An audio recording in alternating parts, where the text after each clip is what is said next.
అరాచకాలు జరుగుతాయా? కొట్టి చంపుతారా ఎవరన్నా? ఒక్కటి జరగదు. అందుకని మీరు ఇక్కడ వచ్చి అటువంటి ప్రాక్టీస్ చేస్తారేమో మాకు భయం అవుతుంది. మా దళితులను చంపుతారేమో. ఇప్పటికే మా ఆదివాసులను చంపారు మీరు, తరిమేశ్వరు. ఏ ప్రాజెక్ట్ కట్టినా, శ్రీశైలం ప్రాజెక్టు కడితే మీకోసం దాని కింద 38 చెంచు పెంటలు పోయినాయి, మొత్తం 140 ఊర్లు పోయినాయి. వాళ్ళందరికీ ఏం అంటలేదు. తెలంగాణలో వచ్చి మీరు ఏం చేసినారు? పోలేపల్లి, ముదిరెడ్డిపల్లి ఫార్మా కంపెనీలని మీవే దొంగలే. అందరికంటే సంపన్నుడు ఆంధ్రప్రదేశ్లో, తెలంగాణలో మురళీకృష్ణ ప్రసాద్, చంద్రబాబు చుట్టమే. డివిస్ ఎంత నాశనం అయిపోయింది. చౌటుప్పలంతా నాశనం. కాట్రేవు అక్కడ పక్కన చూస్తే తాళసింగారం, జేకేసారం, దోతిగూడెం, కొయ్యలగూడెం అన్ని నాశనం అయ్యాయి. సంస్థానారాయణపూర్ ఇక్కడ 8,000 9,000 ఎకరం లాక్కున్నారు. పోలేపల్లి, ముదిరెడ్డిపల్లి, జడ్చల దగ్గర ఎంతమంది? 22 మంది ఉరేసుకొని చచ్చిపోయారు. 18 మంది గుండెపోటు చచ్చిపోయారు. ఉపేంద్ర రెడ్డిని చంపారు, బాలస్వామి గౌడ్ని చంపారు, 4 చంపేశారు మీరు మందుల కంపెనీలు పెట్టి.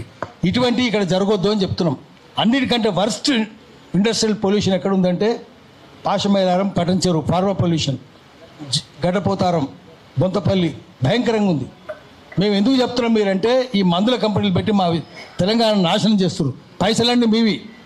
మీరు అమెరికాలో ఉంటారు, మీ పిల్లలు అమెరికాలో ఉంటారు, లేదా ఆంధ్రాలో ఉంటారు. తెలంగాణ నాశనం అవుతుంది.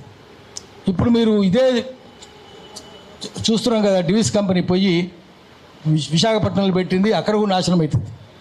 అక్కడ ఇంకా అన్యాయం చేస్తున్నారు. మేము వాళ్ళకి సానుభూతి చెప్తున్నాం. ఆ మొత్తం ఫార్మా అఫ్లియెంట్స్ అని చెత్త అంతా తీసుకొని పోయి సముద్రంలో కలుపుతున్నారు విశాఖపట్నంలో. ఇదే డివిస్ కంపెనీ. ఎట్లా పేదల భూములు ఎట్లా ఆక్కున్నారు? 55,000 ఎకరాలు భూస్వాములకు పెట్టుబడిదారులకు, కార్పొరేట్ కంపెనీలకు పంచిపెట్టిండు చంద్రబాబు నాయుడు. ఎట్లా? 99 పైసలకు ఎకరం, 99 పైసలు, రూపాయి కూడా కాదు. ప్రజల భూములని లాక్కొని పెట్టుబడిదారులకు పెడితే దాన్ని మేము వ్యతిరేకిస్తున్నాం. అక్కడ కూడా వ్యతిరేకిస్తున్నాం. అక్కడ మేము పేదల తరఫున ఉంటాము, మీరు దొంగల తరఫున ఉంటారు.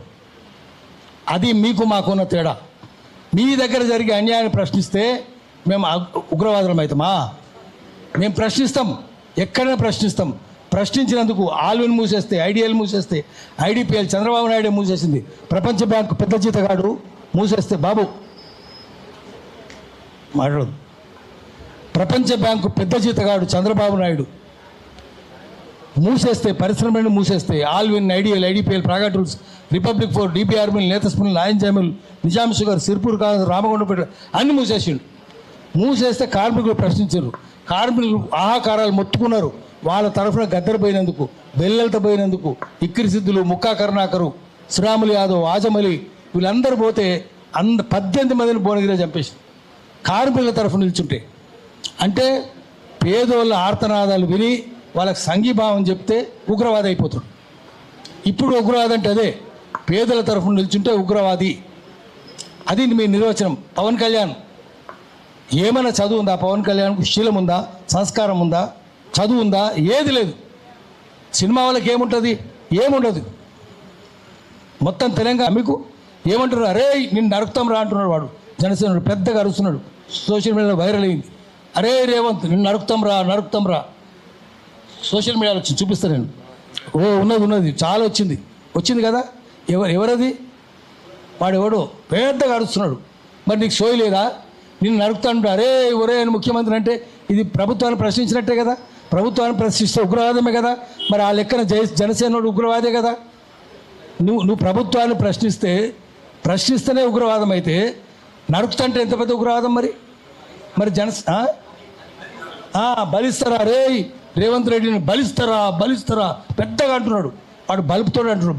వాడు బలిసిండు కాబట్టి బలిస్తా అంటున్నాడు.